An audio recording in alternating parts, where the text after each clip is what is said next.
What's the easiest way to start earning a little extra money every month?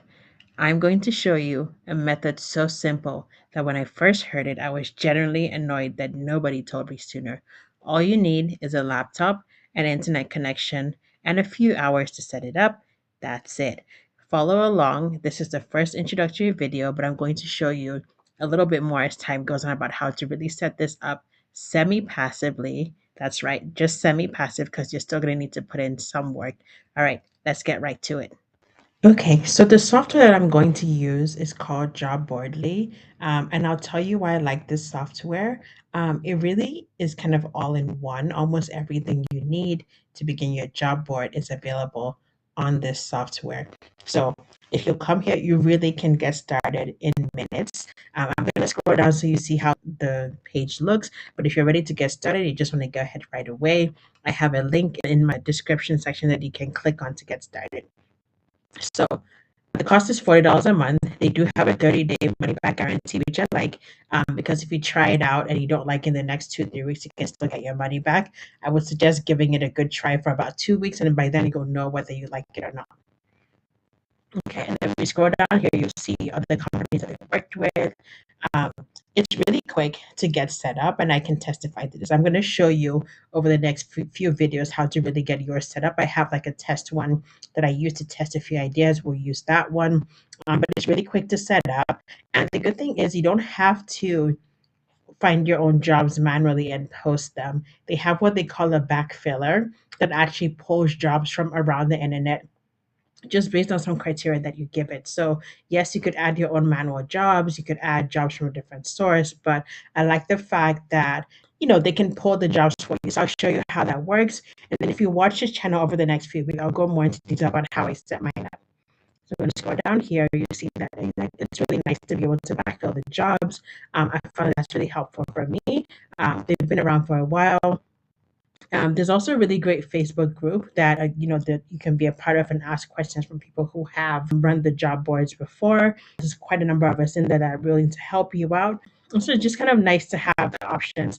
And the other interesting thing here is that you can actually charge. You can decide to charge either the employers who are posting on your board, which is how most people do it, or you can actually put a paywall for subscribers and also earn income that way. So there's different ways to earn on the site. So this is just an overview of the website.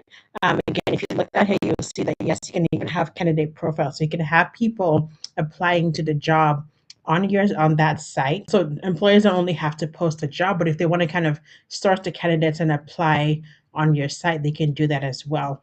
And Stripe handles the payments to complete like all in one package. I really do like this. And so I'll show you how to do it. They do have a little calculator here, but of course, this is just numbers and you really will get out of it how much you put into it. So click the link in my description. You'll start from there. I have the direct link so you don't have to fiddle with figuring out where things come from.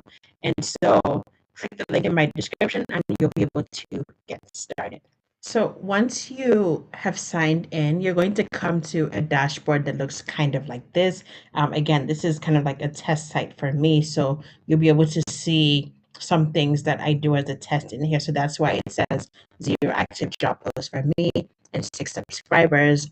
On my other job board where I'm actually making some revenue, you'll see that these numbers are very different, but this one's kind of a test for me. So this is the dashboard you'll see. I'll take you through some of the areas at the top and some of the options that you have. And then, if you've got any questions, you want anything you want me to cover, I am going to go into more detail over the next few weeks. But if there's anything you want me to cover, let me know in the comments. Say hi, let me know what questions you have. Up here, you have the jobs on your site. So I'll click through so you can take a quick look. You'll see some jobs that I've used in backfill to fill over here. You can also add pages to your site. So let's say, for example, there's some default pages here, like a home page, a checkout page, paywall conversion page. So that's where people would go to pay for the job board, whether it's an employer or whether it is a job seeker who's paying, right? There's some default pages here, but let's say you wanted to add an About Us page that talks about who your job board is, who you are, who are the founders, who is the job board really for. You can put it in a about page. You can do that just by going here, clicking at the page up here, officially add page here at the bottom. So it's open to you. You can link, you can add images. Um, there's a lot you can do with that. They recently added a blog feature. This was just added in Q1 of 2026, and that's what I like about the team is that they're kind of always adding, uh, you know, new features to this.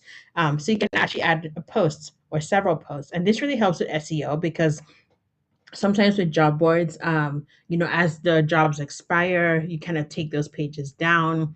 Um, and so over time, like all the pages are recycled, and that doesn't really give you a lot of like, domain authority or SEO juice.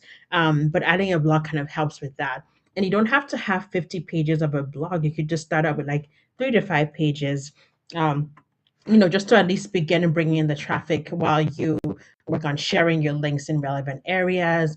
You can kind of do like a few pages just to kind of get your content into the search engines. So they do have an option for a blog and for payments. So again, this is my test site, so there's no payments here in this one. This is my test site. But when you start getting payments, either from employers or from subscribers, that will show up here. You'll also see a list of subscribers. If you click here, those people who have subscribed to hear from you. I'll do another video about this, but I do recommend that you host your email, your subscribers in a different software apart from Jobboardly, but they do have the feature here to kind of host your subscribers. And there's kind of like an automated email that goes out to some of them every week. You can place limits on that if you would like to, but there is an option for that. If you go to settings here, there's like a lot of options. You have the users, the design, the emails, translation. So there's a lot of settings you can go through to make sure that this is really customized for you. And I'm going to go back to the jobs here so I can show you how the settings work for the jobs. If you come here back to jobs, you'll see that there's kind of like a catch-all for all the jobs on your board. This includes expired jobs, this includes drafts, active jobs. And so if you scroll down, you'll see some of the jobs that I've used the backfiller to fill in. And so if you come to active jobs, if I had any active jobs, you would see that here. So I'm going to make one of the jobs active just so we can see what it's like. So let's say I click into this one from Accor Hotel. And let's say I look at it and I decide that everything is all great. You can actually edit this if you don't like it. So for example, if I wanted to make this a capital R because I don't really like how it is there, I can go into editing it and you can change that, make it a capital. You can check if you like, there's options for the job type as well. So full-time, part-time, contract, temporary, you can check all of that. Let's say I wanted to make it a contract job, I can do that. You can set your categories as well, hospitality. I'll do that because it's a core. You can actually set the company website as well in case like it didn't fill properly. You can choose the location and we can make edits to that as well. This is the link to actually apply for the job. If they're not applying on your site, there's a link there. There's also a job description which you could edit. Let's say I did not want this. I can take this out. I can also add more. This is a great job for beginners. I could also add that to it. So all of this is completely editable. And if there's a salary, you can add that too. Let's say that there's going to be a range of 50,000 to 60,000 a year. So I can save changes. And then before I publish, you have another chance to review it. So then you'll see the salary showing up here if there is one.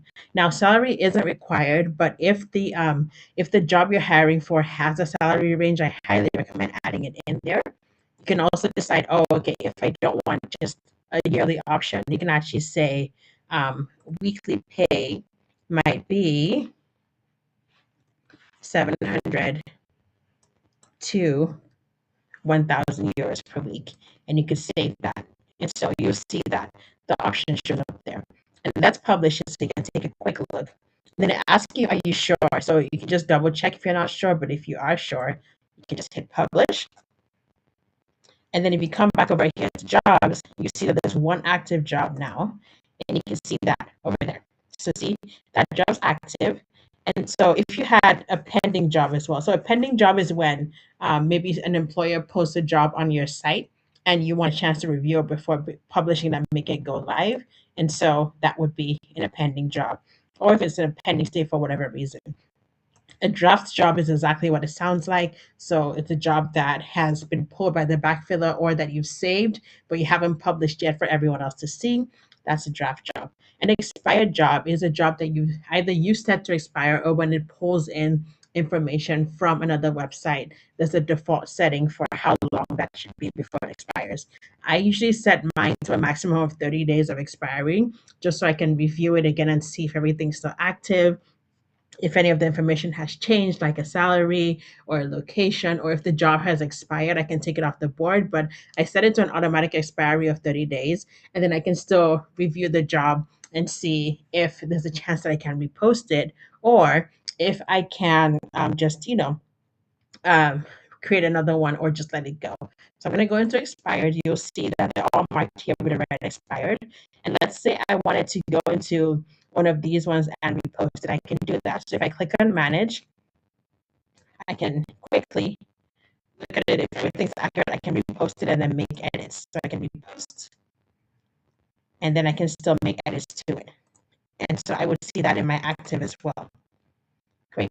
And so that's kind of how you would do the jobs. I've got like the backfillers here. A backfiller is kind of what they give you that, creates a job for you. I'll go into more detail into that in a different video. Um, and then you'll see there's other options. So you can directly import jobs. You can use a CSL importer. I'll make videos showing these, but if there's anything you really want to see more of, leave me a note in the comments. I will be going through all of the different options for how to add jobs.